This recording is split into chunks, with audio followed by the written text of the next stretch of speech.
नेवता जे भेजी ले बरुआ के पापाजी पड़ी ले बरुआ के फूफाजी। नेवता जे भेजी ले बरुआ के चाचाजी पड़ी ले बरुआ के फूफाजी। अरे हमारा ही बाबू के जाने जाने हुआ दे के आई भी। अरे हमारा ही बाबू के जाने जाने हुआ देखे आई भी।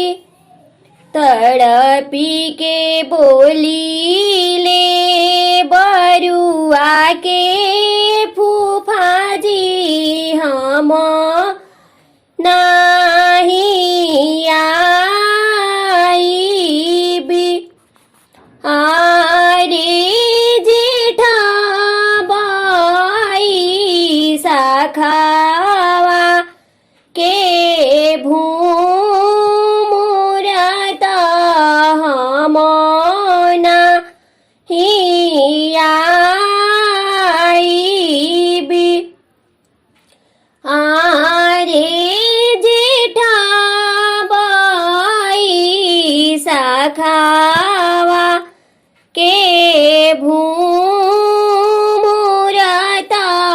हम नहीं आई भी।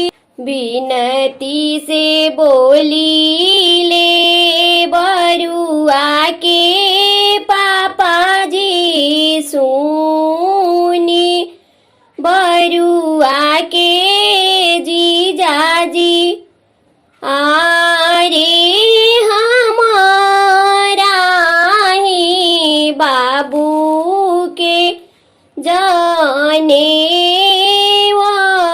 जाने हुआ देखे आई भी। दुअरा पर घोड़ा है हनाई ले आपन फूफाजी आई गईनी। अरे दुआरा पर डोलिया झलक ले आपन फुआ आई गईली। दुअरा पर घोड़ा है हनाई ले आपन जीजाजी आई गईनी। अरे दुआरा पर डोलिया झलक